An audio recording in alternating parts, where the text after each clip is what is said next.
বর্তমান রাজনীতি আমি আমার বক্তব্যের মাধ্যমেই স্পষ্ট করি। বাংলাদেশ নিয়ে আমাদের কাছে মনে হয়েছে বা রাজনীতি নিয়ে আমাদের কাছে মনে হয়েছে যে অনেকে অনেক ধরনের ষড়যন্ত্র করছে এবং সেই ষড়যন্ত্রের ফলাফল 148টা পার্টি 5 তারিখের পরে 148টা পার্টি তার ষড়যন্ত্রের ফলাফল।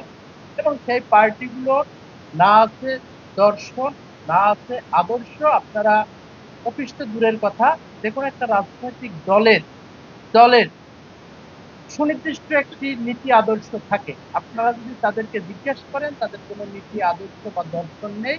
এগুলো ষড়যন্ত্রের ফল। এবং এই ষড়যন্ত্রের যে পার্ট যারা হচ্ছেন, তারা দেশ জাতিকে কিছু দিতে পারবেন কিনা সে বিষয়ে আমরা সন্দিহান। অতএব যে বিষয়টা নিয়ে আমরা সন্দিহান, সেই বিষয়টা নিয়ে আমরা আর আলোচনা করতে চাচ্ছি না। এমনকি আমরা এটাও দেখেছি যে এই দেশ থেকে হাজার হাজার কোটি টাকা লুটপাট করার মতো মানুষ, রফিক সাহেব, তিনিও একটি পার্টি খুলেছেন। অতএব এই ধরনের নিম্ন রুচিবোধের বা নিম্ন মানসিকতার বা লুটপাটকারীদের নিয়ে আমরা আসলে আলোচনা করতে আগ্রহী না। আর একটা কথা, সেটা হলো আপনারা দেখেছেন আমরা ঐক্যমত্য কমিশনের বাতিল চেয়েছি। এর অন্যতম কারণ আমাদের সম্মানিত নেতারা এবং সিনিয়র নেতারা বলছেন। আরো একটু সার সংক্ষেপ করি, সেটা হলো আমরা বারবার ঐক্যমত্য কমিশনের মিটিং এ গিয়েছিলাম, কিন্তু আমাদের কাছে মনে হয়েছে যে 30 লক্ষ শহীদের রক্তের বিনিময়ে বাংলাদেশের যে সংবিধান রচিত হয়েছে, 30 লক্ষ শহীদের রক্তে লিখিত সংবিধান, সেই সংবিধানের মূল 4 নীতি গণতন্ত্র, সমাজতন্ত্র, ধর্মনিরপেক্ষতা এবং জাতীয়তাবাদ।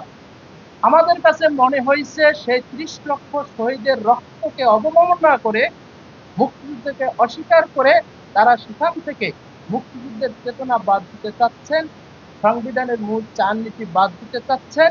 এমনকি এনসিপি প্রস্তাবও দিয়েছেন যে আমরা সংবিধানের মূল 4 নীতি পরিবর্তন করতে চাই।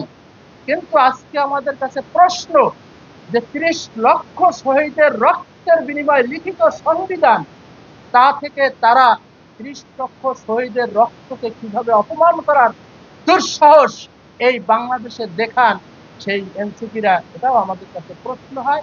এবং তাদের কথা অনুসারে কিভাবে ইউনূস গঙেরা, ডক্টর ইউনূস থেকে আলিরিয়াজ থেকে সকলে তাদের কথা শোনেন, সেটা নিয়েও আমাদের প্রশ্ন।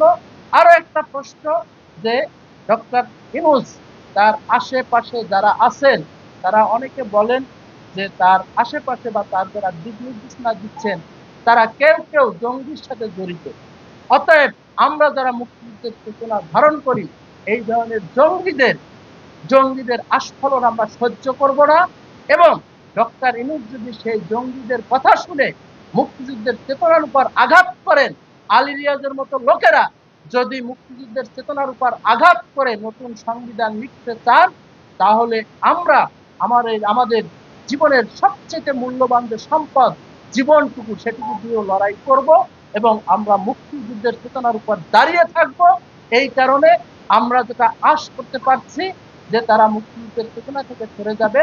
তারা 30 লক্ষ শহীদের রক্তের বিনিময়ে যে সংবিধান লিখিত, সেই 30 লক্ষ শহীদের রক্তের সাথে প্রতারণা বা বেইমানি করবেন, সংবিধান মূল 4 নীতি বাদ দিতে চাইবেন।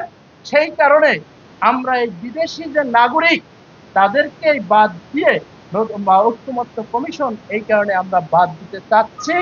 এখন আমাদের আশা করি আমাদের বক্তব্যের মাধ্যমে আপনাদের যত প্রশ্ন ছিল সবকিছু মীমাংসা আপনারা করতে পেরেছেন।